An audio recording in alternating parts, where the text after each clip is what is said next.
a minha prece eu quero aqui te pedir teu favor, alguém que padece, que não merece, mas quer teu perdão. Pois me perdoa, perdoa, Senhor, te peço com devoção. Deste tua vida morrendo na cruz, eu quero ser teu, meu Jesus.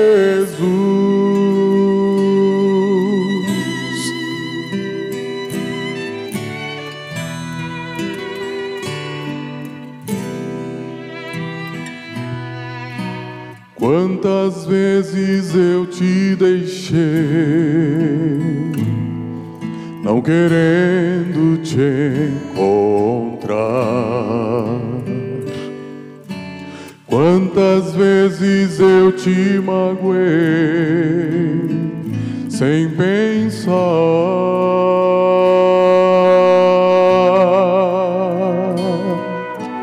Quantas vezes me deste a mão, mas eu não quis aceitar.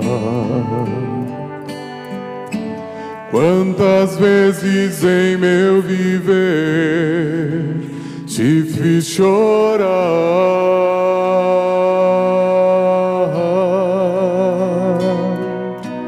pois me perdoa, perdoa, Senhor, te peço com devoção.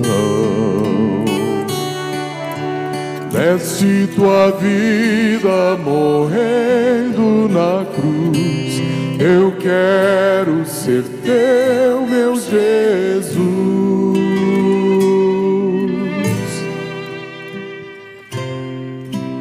Pois me perdoa, perdoa, Senhor, te peço com devoção. Deste tua vida morrendo na cruz, eu quero ser teu, meu Jesus.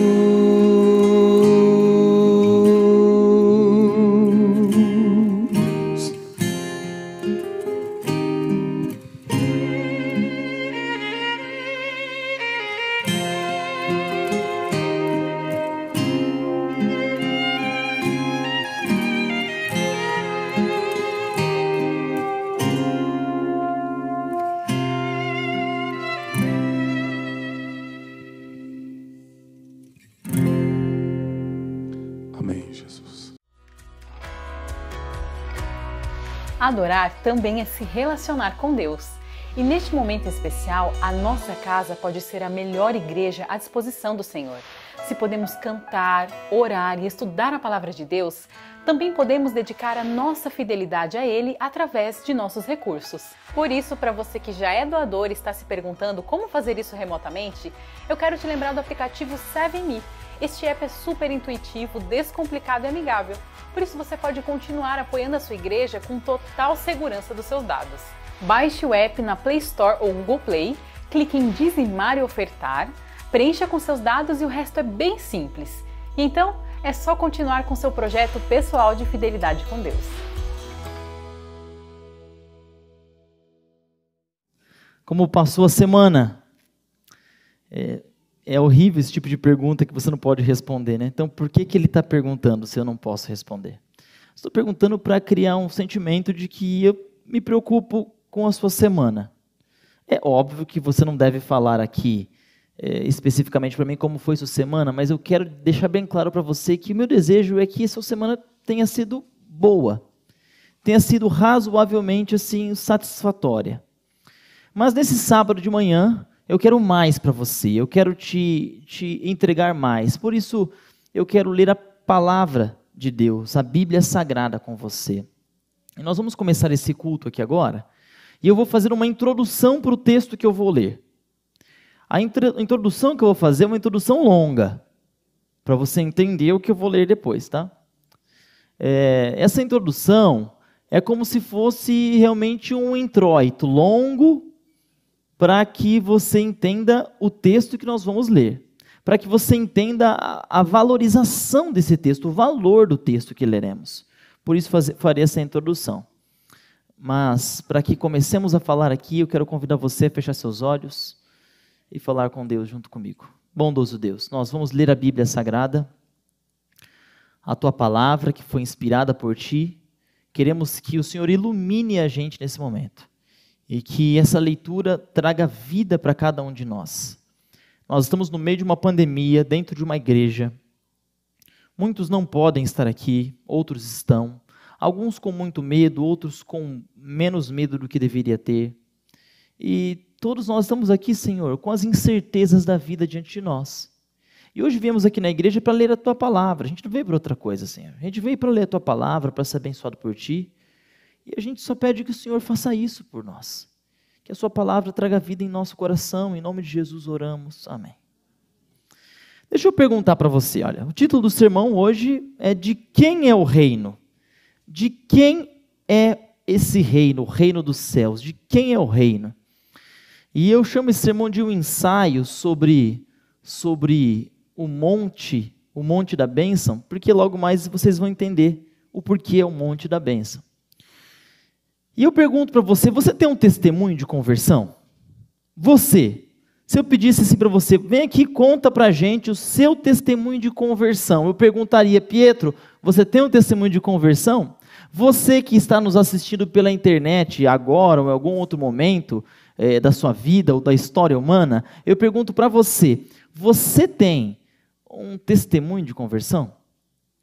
Não sei se você já observou, mas a gente costuma valorizar muito os testemunhos de gente que saiu da igreja. Esteve na igreja, cresceu na igreja, ficou adolescente, aí virou adolescente, começou a usar drogas. Foi e roubou um banco, fugiu, o FBI estava procurando ele.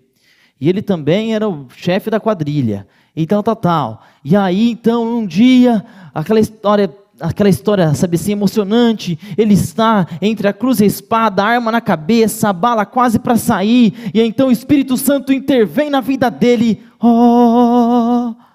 e a pessoa se converte. Gente, a igreja chora, a igreja fala, Jesus, olha, aleluia. E é uma bênção isso, gente? É uma bênção, mas nós temos um problema com isso. Não é a história de conversão bonita, como tem muitos de vocês que saíram da igreja, ou que nunca conheceram a igreja, só foram conhecer depois na vida, fizeram muita coisa errada, viviam uma vida torta, e aí um dia encontraram Jesus, é aquela história linda. Isso é lindo também. Nós nunca podemos colocar conversões de quem veio de fora, ou esteve fora, como um testemunho melhor do que aquele que ficou dentro, que começou dentro, continuou dentro, e vai continuar para sempre dentro. Então eu pergunto para você, você tem um testemunho? Tem ou não tem um testemunho, gente? Você tem um testemunho. Se você nasceu na igreja, num lar cristão, onde foi ensinado da Bíblia Sagrada para você, você aprendeu desse Cristo Jesus, seguiu esse Cristo Jesus, os mandamentos dele, viveu a sua vida correta, você não precisa sair da igreja para voltar para validar a sua experiência cristã. A grande verdade é que, se você está numa sala, você não precisa sair da sala para entrar de novo para falar, olha, eu estou na sala, hein? Não, você já estava na sala, colega. A única coisa que você fez foi correr risco. Porque quando a gente supervaloriza os testemunhos de gente que esteve fora e veio para dentro, em detrimento daqueles que permaneceram, que é uma coisa linda, que é uma coisa rara, é uma coisa preciosa. E a gente deveria colocar os nossos filhos, aqueles que cresceram na igreja e nunca saíram, realmente nesse mesmo pedestal, que a gente coloca aquela pessoa que bem doidona lá fora, que se converteu. Então, aquele que não é doidão, que é o correto, sempre foi correto, é lindo isso também, temos que valorizar isso também. Mas existe o drama, ele cria uma certa valorização na espiritualidade. Por isso que tem gente que gosta de fazer drama. Tem gente que a vida é um drama. Porque é um jeito de atrair atenção. Quando eu dramatizo a minha vida, quando eu dramatizo para você minha vida se torna um pouco mais interessante. Então, as pessoas não querem viver uma vida normal, elas acham errado, acham estranho, acham boring. Viver uma vida, então na igreja sempre, poxa, aceitei Jesus Cristo quando era criança, me batizei com 9 anos de idade, eu me batizei lá na igreja, e depois eu cantava no coral, eu aprendi a tocar piano, toco piano na igreja, estou aí, né, batendo lata na Galileia desde sempre, e tal. Estou aí. E a pessoa fala assim, como se não fosse importante. Cara, isso é demais. É fantástico. Porque as pessoas não permanecem. Então, você não precisa sair da sala para voltar para a sala para dizer, olha, eu estou. É igual aquela pessoa que quer falar que não se importa. Não me importo com isso aí. Mas faz um outdoor. Escreve no outdoor, publica no Facebook. Coloca no Stories que não se importa. Se você não se importa, você não gasta tempo postando no Instagram. Se você não se importa, você não gasta horas falando daquilo, né? Então você não precisa provar algo que realmente você já você está. Mas criamos uma base teórica na cabeça das nossas crianças de que para ela ter uma conversão de verdade, ela tem que experimentar coisa errada. Não, eu me casei virgem e estou bem com isso. Mas enquanto eu era criança, a minha comunidade, onde eu estava, né, o meu grupo, mesmo gente religiosa, achava um absurdo se você falasse num grupo de meninos que se você não tivesse uma história, você tinha que ter uma história para contar, sabe? Porque se você não tiver uma história, você é um bobão. Você é um mané, você é o, né? Você tem que ter uma história de coisa errada que você fez, se você beijou, se você pegou ali, se foi assim, para se incluir. Não, a gente não precisa, eu não preciso disso. Não preciso. Eu tenho 34 anos de idade, tenho 3 filhos, sou felicíssimo com a minha esposa, não precisei fazer de errado. Não precisei. Eu sou um menino, eu estou defendendo a minha causa, tá? Legislando em casa própria, tá, gente? Fala para ninguém. Eu vim para a igreja quando eu era um menino. Eu tinha 11 anos de idade quando eu vim para a igreja. É claro que antes disso, eu era de uma família que não era adventista. Mas, gente, eu nem sabia o que era pecado direito. Eu na igreja católica, o padre eu fui no confessionário me confessar. Nunca, gente, é a coisa mais constrangedora do mundo, vou te falar. Olha, a coisa mais constrangedora do mundo, você ter que confessar um pecado que você não fez. Porque eu cheguei para confessar para o padre, e eu tinha que confessar para tomar a primeira comunhão. Não sei quem foi católico já aqui, né? Eu tinha que confessar. Porque se você não confessa, como que você vai... Eu tenho que ter um pecado. Aí eu comecei a tentar inventar um pecado, porque eu não tinha pecado. Eu era novo, eu não fazia nada de errado. Até hoje, eu sou uma pessoa perfeita. Mas naquela época, eu era mais ainda, gente. Eu era incólume, eu era flawless, eu era perfeitinho. E aí, eu estou ali, diante do padre, sentado na sala do padre. O padre cruzou a perna e falou, meu filho, qual que é o seu pecado? Olhou para mim como se eu fosse a Jezabel. E eu olhei para ele assim e falei, gente, eu preciso produzir um pecado agora, em 5 minutos. E foi o primeiro sermão que eu fiz, aquele ali, sabia, gente? Foi assim que eu comecei...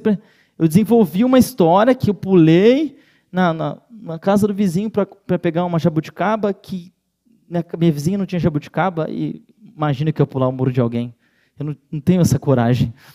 Mas eu confessei, o padre aceitou, mandou rezar as Ave Maria, os Pai Nosso, eu fiquei zerado. Tomei a comunhão na frente de todo mundo, minha família foi lá ver, sabe? Compraram um sapatinho de camurça para eu ir lá, fazer a primeira comunhão. Fiz a primeira comunhão, fiquei aceito no meio da galera. Sou crente agora, quer dizer, sou católico, né? Fiquei ali ajudando o padre, mas, gente, nem pecar eu tinha pecado. Acontece que a gente não precisa inventar pecado. Não precisa inventar.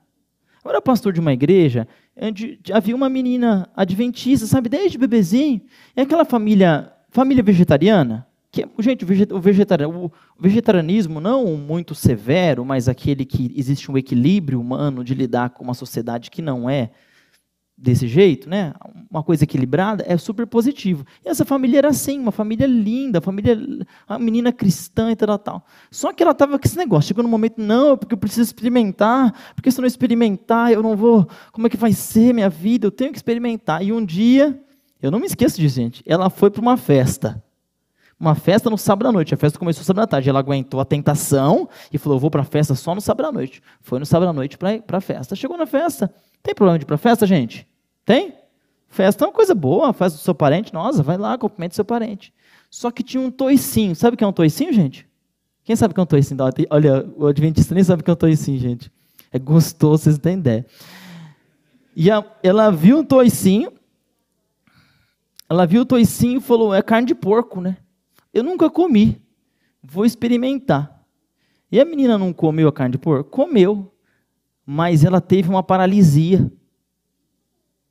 Deu um problema alérgico, tal, travou tudo aqui, começou a parar de respirar e tal, foi para o médico. Aí depois eu fui visitar, eu dei tanta risada no leito, ele estava no leito lá. Eu dei risada dela, eu falei, olha, você merece mesmo. Viu, gente? Me chama para visitar que eu vou lá falar isso para você. Você merece, porque eu te falar, quieta teu facho, come teu glúten, filha. Você não sabe nem dançar, o que você está fazendo lá? Passar vergonha. Toda dura aí, parece um boneco de posto dançando. Vai para a igreja, não é para você isso. Eu contei para ela, olha, a primeira vez que eu tentei pular um muro, que eu fui dar um despertão, tentar matar uma aula, eu nunca pulava. Todos os meus colegas pulavam para ir lá jogar videogame na lan house que tinha. A primeira vez, gente, eu nunca pulei. Porque eu sou perfeito, né? Como eu disse, vocês acreditaram. Eu pulei, a polícia estava me esperando lá de fora. Então eu aprendi a ronda escolar. Eu pulei de volta. Desisti dessa vida louca. Porque Deus não quer isso para a gente. E estar do lado de fora não traz honra para a sua história de conversão. Só traz riscos. Ouve o que eu estou dizendo aqui. Você que tem filho, você que é filho, estar do lado de fora só te traz riscos, não te traz honra. Traduzindo, é burrice mesmo. Burrice, né? Mas cada um quer correr o risco e corre o risco que quer correr. Mas quando a gente fala de conversão, a conversão é uma linha reta, gente? Como que é a conversão? Conversão é um processo ou a conversão é um momento? O que vocês acham? Conversão é um processo, né? A gente vai descobrindo Jesus. Esse processo pode durar um dia, pode durar muito tempo, o tempo é variado, mas é um processo. E nesse processo de conversão, a gente percebe que a gente vai se convertendo e às vezes a gente vira um pouquinho para cá, né? Dá uma viradinha para cá, vai mudando o caminho, às vezes a gente pausa, para. Às vezes a gente faz um moonwalk, né, na conversão, dá uma deslizada para trás, volta, regressa. Outra hora você dá uma caída para baixo, outra hora você sobe um pouco. Isso que é conversão. Isso que é conversão. E quando eu olho para a Bíblia Sagrada, tem um texto específico que me explica isso. E uma vez eu lendo um livro chamado Thoughts from the Mountain of Blessing. Pensamentos do Monte da Bênção. E o autor dizia o seguinte, que se nós pudéssemos perder toda a Bíblia, que se perdesse toda a Bíblia, mas se só o Sermão da Montanha fosse preservado, e a gente tivesse ele, seria suficiente para a nossa salvação e para a gente conhecer Deus como precisamos conhecer Deus. E quando eu li isso, eu falei assim, não é possível que, se eu tiver só o Sermão da Montanha, eu já aumento minhas possibilidades de conhecer Deus, então eu preciso memorizar esse sermão.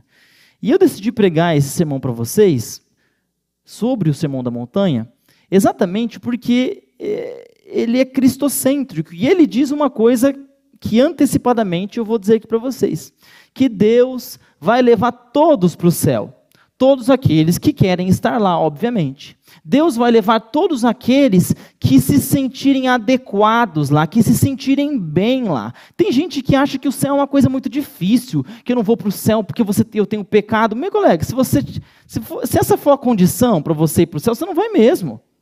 Porque você vai ter pecado até Jesus Cristo voltar. Ou não te contaram isso?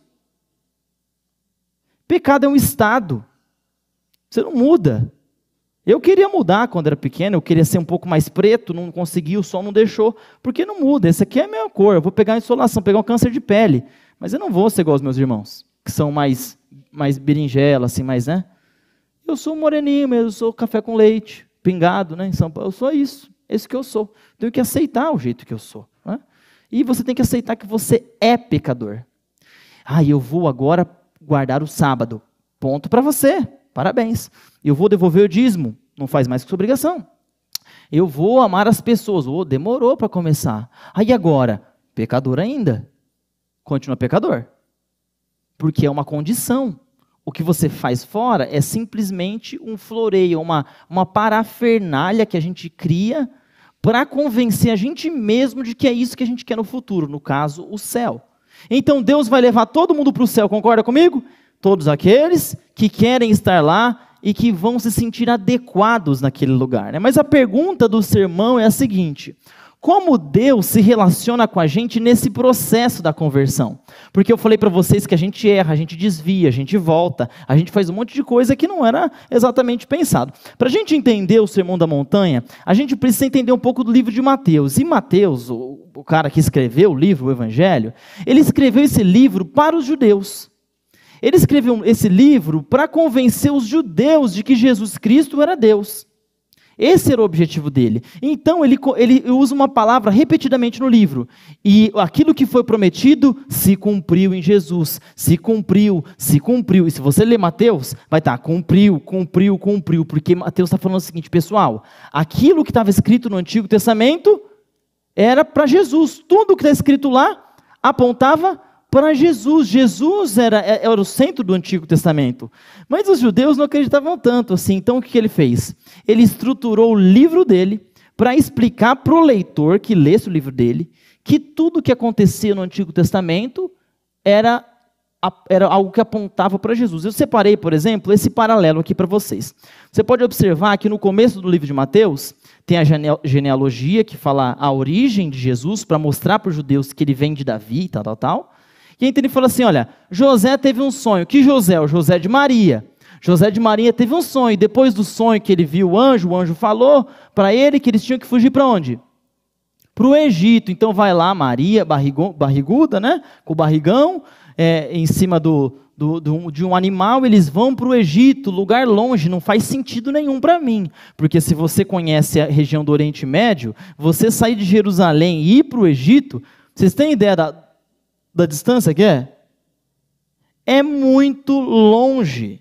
É muito longe, eles vão para o Egito. Por que ir para o Egito? Podia ter ficado ali na faixa de Gaza, podia ter atravessado o Jordão, que é muito mais próximo, e ir para a parte onde hoje é a Jordânia, podia ter subido um pouquinho mais em direção ao mar da Galileia, passar um pouquinho, chegar no Líbano, muito mais perto. Tem que ir para o Egito, tem que atravessar um canal, tem que atravessar o Mar Vermelho lá para chegar no Egito. Por que foram lá levar o bebê Jesus para lá? Mateus está falando, para se cumprir. O que se cumpriu? Se cumpriu o que foi apontado antes na história de Israel. José, um menino, teve um sonho. E depois do menino José ter um sonho, o que aconteceu com os filhos de Israel? Eles foram levados para o Egito e permaneceram lá no Egito. Ficaram lá no Egito muito tempo, até que Deus chama os filhos de Israel. Fala, filhos de Israel, agora é para vocês voltarem para a nossa terra. E quando Deus chama os filhos de Israel, é a mesma coisa que Deus dá o sonho para José de novo. José é o pai de Jesus, e fala, agora volta para Israel. Então eles começam a voltar para Israel. Mas quando eles vão voltar para Israel ali, o que tem no caminho? Né? Quando o povo de Israel está voltando do Egito para Israel, o que eles encontram no caminho, gente? Encontram um mar. E eles têm que passar pelo mar. E o apóstolo Paulo disse que o povo de Israel foi batizado no Mar Vermelho. Jesus Cristo, depois de passar pelo deserto, igual os israelitas passaram pelo deserto, depois passaram pelo Mar Vermelho, Jesus Cristo passa pelo deserto da tentação, é batizado nas águas e não para por aí o paralelo de Mateus. Moisés sobe no monte para fazer o quê? Para entregar a lei. Jesus Cristo sobe no monte para explicar a lei. Então Mateus está falando para o pessoal o seguinte, olha gente, o que acontecia lá, aconteceu na vida de Jesus. O que acontecia no Antigo Testamento apontava para a vida do Cristo, que eu conheci, vocês deveriam conhecer também. Então Jesus Cristo nesse momento, esse sermão dele, não é qualquer sermão, sabe por quê? Porque é o primeiro. Quantos de vocês lembram do seu primeiro sermão? Lembra do primeiro sermão, a tremedeira que deu? É tenso, né? Eu não me esqueço meu primeiro sermão, a Igreja Central de Ribeirão Preto. Era um domingo à noite, eu tinha 12 anos de idade, e me chamaram nos domingos dos juvenis, tinham isso naquela época, né? E eu fui pregar, e eu lembro que todos os meus colegas dos bravadores estavam sentados com a caderneta para anotar meus erros, né? Porque moleque não tem jeito, né? Moleque é só Jesus para salvar mesmo. Estavam ali. Gente, mas eu gaguejei tanto que em 40 minutos de sermão eu preguei ele em 10. Só que assim, eu termino, gente. Se eu começar uma coisa, se está ruim para você, melhor você ir embora, porque eu vou terminar. Gaguejando e fui até o fim, foi terrível o meu primeiro sermão. E eu aproveito para perguntar para você, porque esse seria o primeiro sermão de Jesus. Ele pregou esse sermão aí, ele teve, desde a apresentação dele no templo, até ele pregar esse sermão, passou-se 18 anos. 18 anos, Jesus ficou preparando o sermão. Sabe quanto tempo a igreja do Riacho Grande me dá para preparar o sermão? Queria ter esse privilégio, Jesus. Ficar 18 anos para preparar um sermão, que privilégio, Jesus. E eu fico imaginando, enquanto Jesus serrava, porque que Jesus era? Era um carpinteiro lá, né? Ele ficava lá serrando, ajeitava, fazia as coisas com a madeira e serrava. Enquanto ele serrava, ele ficava pensando no sermão, o que ele ia falar.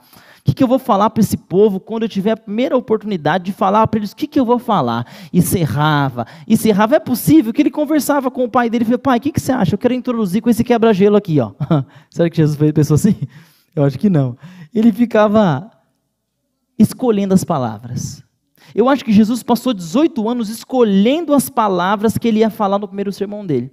Quero perguntar para você, se segunda-feira você recebeu a ligação da conferência geral, da General Conference, da Igreja Adventista Sétimo Dia, falou, olha, em junho nós vamos ter a nossa sessão aqui, né, nossa plenária, com os delegados de todo mundo da igreja, e no último sábado de reunião, eu quero que você pregue o sermão, porque nós oramos muito aqui, e eu quero que você, Marli, você prepare um sermão. Deus mostrou para a gente que você tem que preparar um sermão para pregar para todos os líderes da igreja do mundo em junho, lá em Indiana, onde iria acontecer, se não fosse a pandemia, a conferência geral. Não se preocupa, não precisa se estressar, vai ter só umas 70 mil pessoas e mais alguns milhões assistindo pela internet, mas eu quero dizer para você que Deus indicou você para fazer esse sermão. Você aceitaria pregar? Teve alguém que fez assim, não, pelo amor de Deus, desligaria o telefone, né? Agora, se você aceitasse pregar esse sermão diante de todos os líderes da igreja, o que você pregaria? Você já parou para pensar? O que você diria para todos os líderes da igreja, se te dessem a oportunidade? O que você falaria para toda a igreja adventista no mundo, se te dessem 45 minutos de atenção? Você já parou para pensar nisso? O que você falaria? E aí então você fala assim, moça, olha, junho é muito perto, eu não posso. Fala para o pastor Ted Wilson aí que eu aceito daqui 18 anos, eu aceito. Me dá 18 anos para me preparar. Então tá bom, eu te dou 18 anos para se preparar. O que você falaria para a igreja? Eu quero que você pense na sua cabeça. O que você diria para essa igreja? As primeiras coisas que você diria.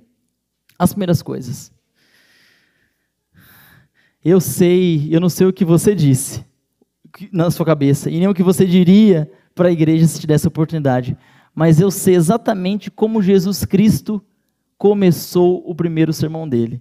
Ele começou o sermão dizendo assim, bem-aventurados os pobres em espírito ou de espírito, pois deles é o reino dos céus.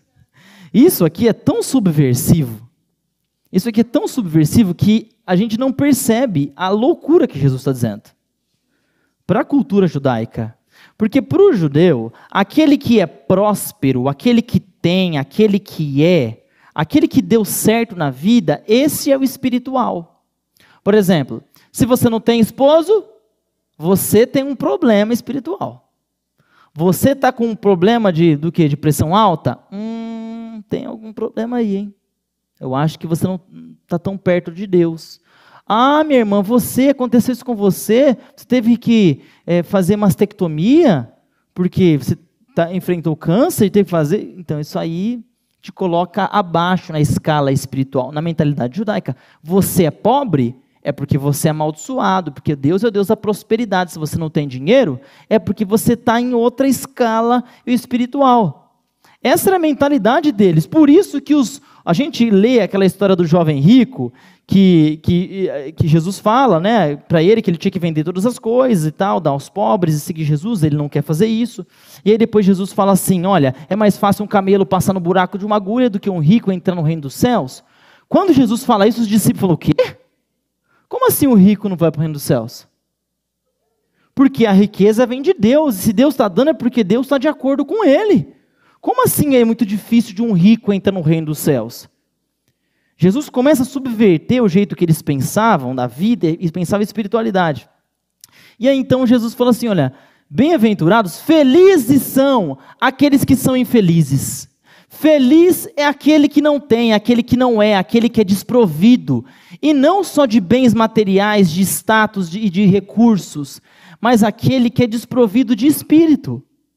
Aquele que é desprovido de cristianismo. Sabe aquele que você chama de tranqueira? Sabe aquele que você chama de desavergonhado? Sabe? Bem-aventurados estes. Sabe por quê? Porque Jesus Cristo começa aqui a descrever para a gente uma sequência de conversão. Ele começa a descrever aqui como se dá a conversão, o sermão da montanha. Ele é uma descrição de como se dá a conversão. Começa assim, olha o texto. Bem-aventurados os pobres de espírito, porque deles é o reino dos céus. Esse é o título do meu sermão. O reino do céu é seu, porque se você percebeu que você é pobre de espírito, o reino do céu é seu. Pastor, basta reconhecer que eu sou pobre de espírito? Basta. Se você reconhecer que diante de Jesus Cristo você não merece, se você reconhecer que diante dessa igreja você não tem dignidade, se você reconhecer que você é sim um trapo de imundícia, se você reconhecer que você é um lixo, se você reconhecer que você é incapaz espiritualmente de conseguir qualquer coisa, o reino do céu é seu, amém? Tem alguém que vai para o reino do céu aqui, irmãos?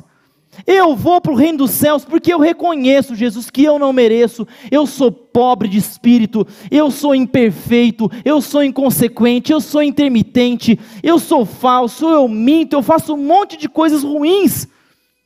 Me ajuda, Senhor, por isso que o reino dos céus é meu.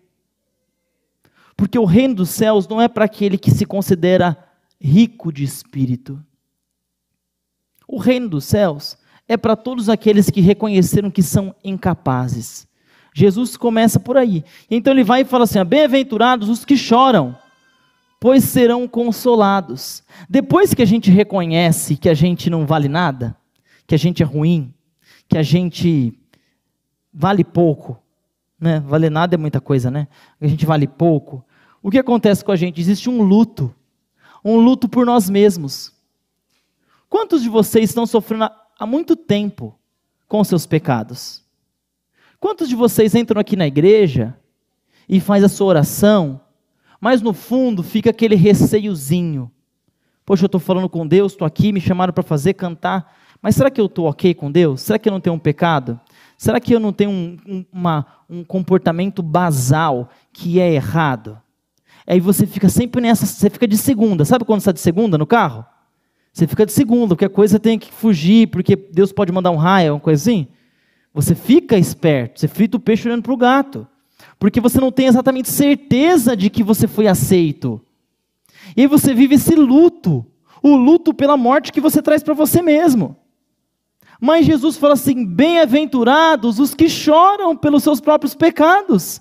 Bem-aventurados os que choram porque são errados, choram porque não conseguiram, choram porque falharam, choram porque não tiveram sucesso. Bem-aventurados porque nesse choro existe salvação, porque nesse choro existe reconhecimento do nada que você é.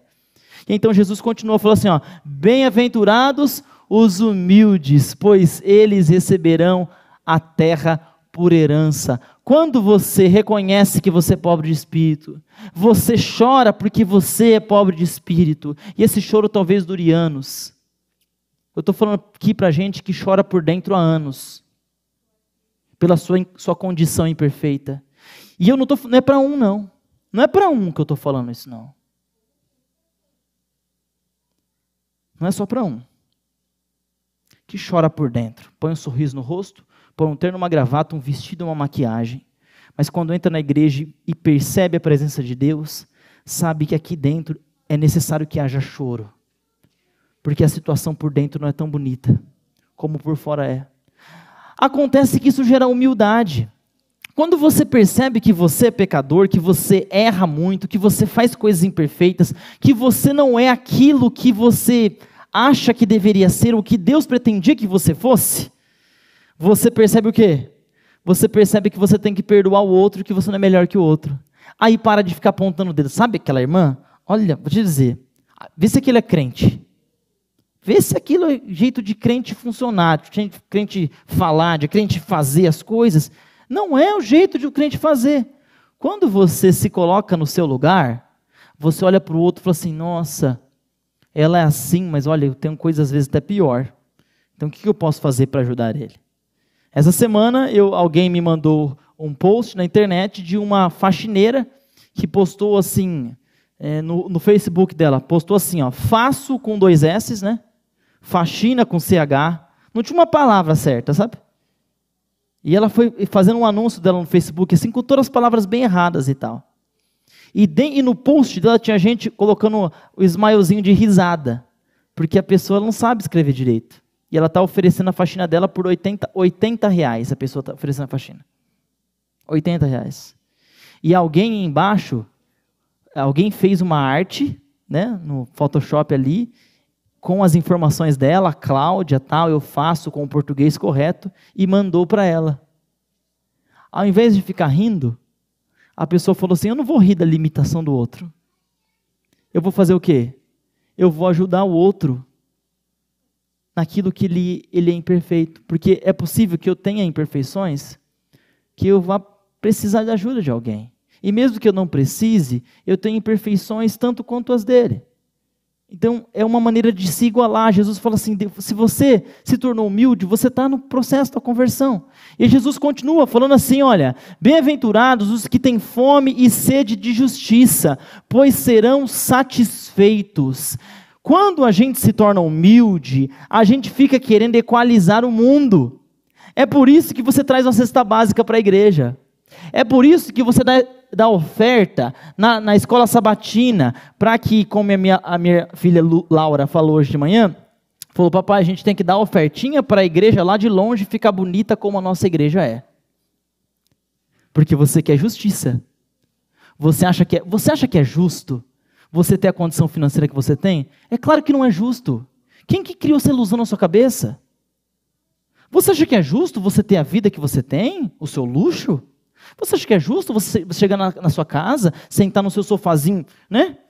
Colocar seu cobertorzinho, pegar o seu celular e assistir o Netflix lá, e levantar, lá buscar fazer estourar uma pipoca, né? Assistir seu filmezinho, ou pedir uma pizza sábado à noite, pagar com seu cartão de crédito, tendo ou não tendo dinheiro na conta. Você acha que é justo? Isso não é justo. Não, porque eu trabalhei. Você teve a oportunidade de trabalhar. Mas eu tive a oportunidade porque eu estudei. Porque você teve a oportunidade de estudar. Gente, eu era um cego para isso até eu conhecer minha esposa. A Glória me ensinou tantas coisas sobre justiça. Eu achava que eu merecia muitas coisas na vida. Eu sou o 8º filho, eu sou o primeiro a me formar na faculdade. Eu sempre estudei muito. Mas os 7 irmãos que nasceram antes de mim, eles não tiveram a chance que eu tive de estudar. Não tiveram. Tiveram que trabalhar com 8 anos de idade, fábrica de bloco lá. Só que quando eu comecei a trabalhar com 12, eu era um privilegiado na minha casa. Ai, que pastor, uma criança com 12 anos trabalhando, não é certo. Mas dentro do meu contexto, era um privilégio. Depois fui para a faculdade, a vida me deu muitas oportunidades de estudar, colocou pessoas no meu caminho. Eu tive oportunidade de muitas coisas na vida que meus irmãos não tiveram.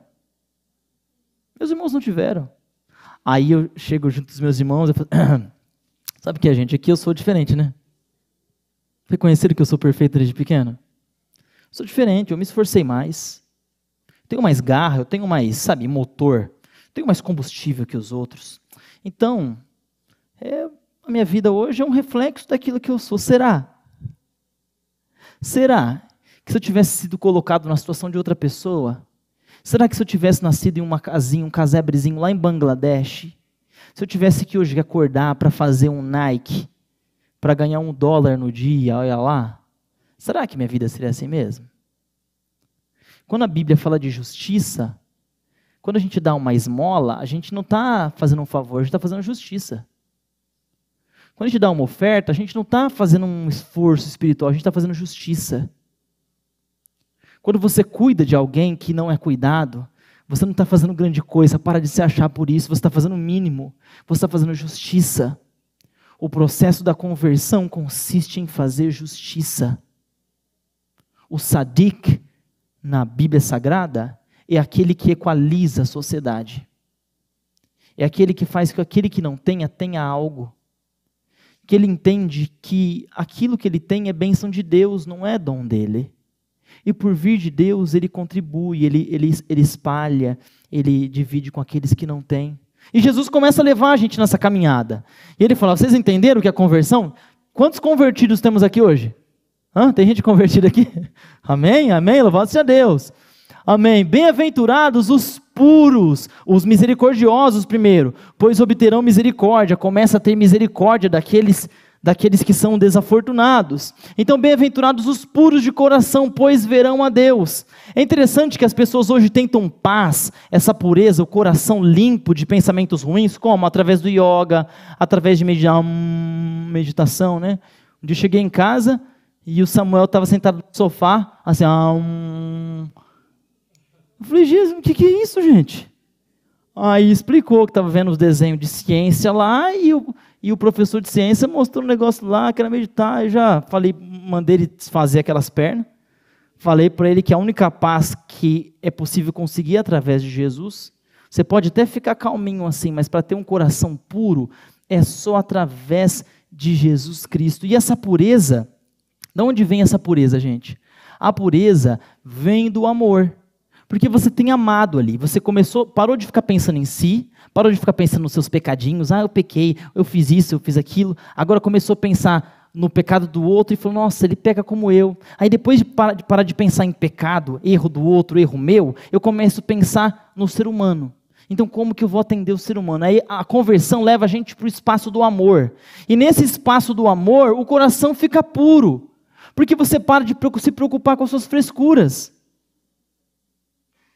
Você começa a parar de se preocupar com as suas bobeiras. E começa a entender que tem coisas mais importantes nesse mundo para se ver.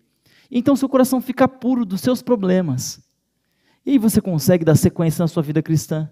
Bem-aventurados os pacificadores, pois serão chamados filhos de Deus. Sabe o que é um pacificador na Bíblia? Não é aquele que vai e pega o brabão, lá, o machão que está querendo bater no outro e acalma, não bate não. Que pega aquela mulher rixosa, briguenta e controla para não brigar com os outros. Não é. O pacificador é aquele que reconcilia o mundo com Cristo, Cristo com o mundo. Jesus Cristo é o príncipe da paz porque ele veio pacificar, trazer reconciliação entre Deus e o ser humano. O pacificador é aquele que traz a concordância entre Deus e o povo de Deus. Quando você entrega um livro, quando você dá um estudo bíblico, faz uma ligação, quando você cuida de alguém e fala assim, olha, Deus ama você, Deus quer cuidar de você, sabe o que você está fazendo? Pacificando. E isso é um processo da conversão. Se você não está fazendo isso ainda, você está em processo de se converter. Porque aquele que é convertido vive pacificando o mundo com Deus. Sempre nesse processo de pacificação. E para terminar aqui, depois que você se converte, passou por tudo isso, o que vem, gente? Você se converteu, reconheceu que é ruim, parou de pensar em pecado seu, pecado do outro, começou a cuidar do outro, fazer bem para o outro, reconectar o outro com Deus. Quando você começou a reconectar as pessoas com Deus, o diabo fala, aí deu por hoje, vou ter que eliminar esse cara. E então começa a perseguição. Aí você fala, gente, mas tem perseguição hoje, gente? Não precisa ser o governo te perseguindo, tem gente que te persegue. Tem pessoas que te perseguem até hoje. Tem ou não tem? Tem ou não tem, gente? Tem gente que te persegue. Tem gente que não pode ver um passo seu, que fica babando aqui assim, ó, o veneno. e fica falando mal, mas o dia que ele ou ela tiver a oportunidade de fazer mal para você, acredita em mim, o diabo vai usar ela. Ele vai usar, porque o diabo usa mesmo. O diabo usa pessoas para perturbar a nossa vida. Ele usa pessoas para tirar nossa paz, para tirar a gente do caminho de Deus, principalmente quando a gente está servindo a Deus. Principalmente quando a gente está nesse processo de buscar reconectar o mundo com Deus, o diabo vai lá e tenta destruir você de alguma forma. E isso é muito sério, gente. Você precisa ser sensível a isso. Você precisa perceber quando o diabo está querendo tocar na sua vida. Você precisa ser sensível a isso. Às vezes um familiar faz isso com você. Quando eu comecei a vir para a igreja, eu tinha que olhar para baixo assim e ir para a igreja com o olho olhando para baixo. Porque se eu dependesse da minha família para eu ir para a igreja, eu estava em qualquer outro lugar menos na igreja hoje. Eu tinha que ouvir coisa. Cutucão aqui. Ah, crente, olha lá, o crente. Falava assim, crente da bunda quente, esses crentes aí. Isso aí é conversa, quero ver. Aí ficavam me testando. Ah, não vai comer? Ah, não vai fazer isso aí? Ah, esse Rafael, esse negócio de sábado, isso aí é porque é braço curto. Isso aí, ó. Isso aí é preguiçoso. Essa religião é preguiçosa. E aí começam a criar um monte de situação, tiram você do seu ambiente. Aí você vai para um ambiente de trabalho, a mesma coisa, te ridicularizam, porque você acredita em Jesus. E vamos ser sinceros, hoje existe uma cristofobia, né? Os artistas, principalmente a mídia toda, ridiculariza se você fala que é cristão ou que acredita em Deus. Te ridicularizam. Os caras fazem filmes para fazer chacota da fé básica de toda a população. Acho que todo mundo tem liberdade de produzir o conteúdo que se quer. Tem liberdade. E eu tenho liberdade também de criticar. Acho absurdo você tratar aquele que acredita em Deus como um ignorante e acreditar no Big Bang, onde não existe nunca foi experimentado isso, não foi visto, não existe registro. Mas aí faz sentido, eu sou inteligente se eu acredito no Big Bang, mesmo não tendo registros científicos disso. São teorias, mas aí eu posso acreditar. Ah, não, o homem veio do macaco, foi assim que evoluiu, um peixinho lá, foi desenvolvendo. É tudo teoria. Aí eu não posso acreditar na Bíblia? Eu acredito em Allan Kardec se eu quiser. Faz tanto sentido quanto a teoria do início do mundo que a ciência apresenta. Mas agora eu sou ignorante, sabe por quê? Porque nós somos confundidos com crentes por aí que não têm a fé em Deus, são fideístas, que falam coisas sem nexo. Tem muito cristão assim, que não lê a Bíblia direito. Tem muita gente que fala muita besteira, então colocam a gente tudo no balaio e falam assim, essas pessoas não pensam. Cristão não pensam, mas a gente pensa. E a gente tenta reconectar o mundo, Deus com o mundo. E quando acontece isso, a gente é perseguido. Mas enquanto você está sendo perseguido, a promessa de Deus é, pois deles, ou seja, pois de vocês, é o reino dos céus. Vocês observaram algo nesse texto? Eu quero que vocês olhem para esse texto. Existe um fato nesse texto que é importantíssimo aqui. Quando a gente vai ler qualquer discurso, né, quando você vai ouvir qualquer discurso, você tem que prestar muita atenção nos tempos. Agora eu já dei a dica, né? Olha para os tempos dos verbos nesse texto. Olha que interessante isso daqui. E a pergunta do sermão era, como Deus se relaciona com a gente durante o processo da conversão? Se você olhar para o primeiro texto, bem-aventurados os pobres de espírito, pois deles é. Depois vai continuar, serão, eles terão, serão, obterão, verão, serão. E no finalzinho de novo, pois deles é. O cara que está sendo perseguido lá no Irã hoje, o missionário adventista que está sendo perseguido, está correndo risco de morte lá, cortaram o rosto dele lá, né? Está lá, está sendo perseguido. A gente não acha que essa pessoa é de Deus? É ou não é? É ou não é, gente? Porque se ele está sendo perseguido, ele está no último estágio, ele está testemunhando, está reconectando, está pacificando Deus e o mundo. Esse cara está convertido. Esse cara aí tem o céu, a garantia do céu para ele. Só que a mesma garantia de céu que Jesus apresenta para o último estágio da conversão, ele apresenta lá no início. Ele entende que você é um fragmento. Ele entende que você é uma obra em construção, e cada obra tem um tempo. E se depender de cada pedreiro, aí, filho, aí leva mais tempo ainda. Mas cada um tem um jeito, cada um tem uma estrutura. Eu quero dizer para a igreja do Riacho Grande nessa manhã, você que me assiste pela internet, você que está presente aqui, não desista. Não importa em que estágio você esteja, em que momento você esteja. Pode ser que você tenha pulado, pode ser que você tenha feito uma curva, pegou um lado da frente, esqueceu um de trás, que você tenha muita coisa para construir na sua vida. Não desista de Jesus, porque seu é o reino dos céus. Porque o reino dos céus é seu, desde o dia que você reconheceu que você é pobre de espírito. Desde o dia que você se prostrou diante de Deus e falou que você não merecia, mas você queria, desde esse dia, o céu é seu. Mas pastor, eu ainda não consegui fazer justiça, o céu é seu. Pastor, mas meu coração ainda não é puro, o céu é seu. Pastor, eu ainda não reconecto ninguém com Deus, ainda não sei fazer isso, não consigo, ainda não tenho nem o que falar. O céu é seu, porque bem-aventurados são os pobres de espírito. Esse sermão só incomoda quem se acha rico de espírito. Esse sermão incomoda gente que quer se nivelar na igreja. Esse sermão deve incomodar gente que se acha melhor do que o outro na igreja.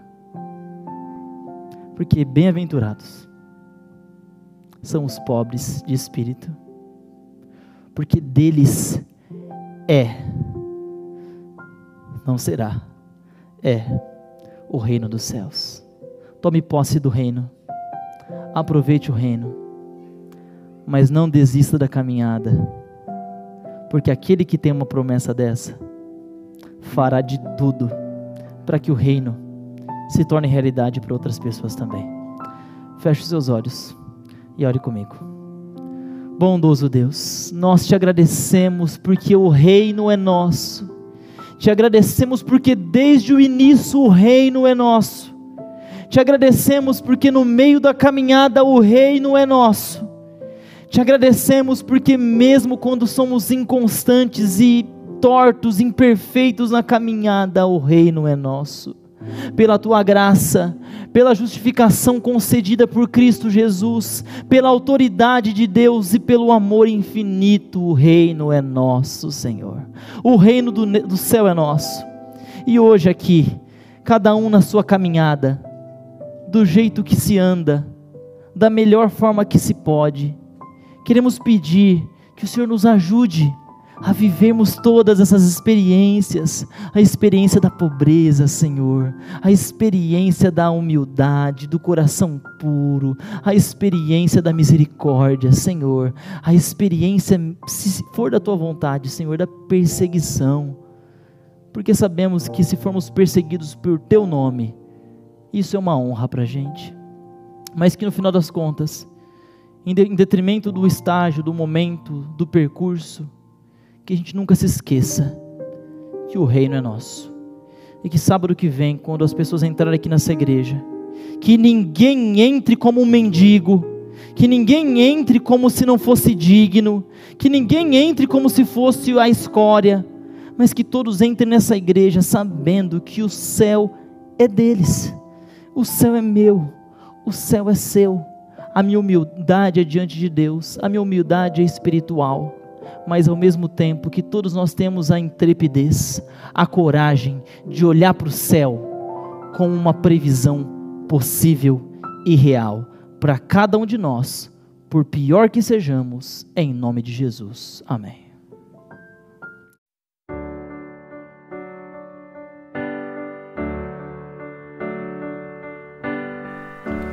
Permanece em sua graça, na paz e alegria.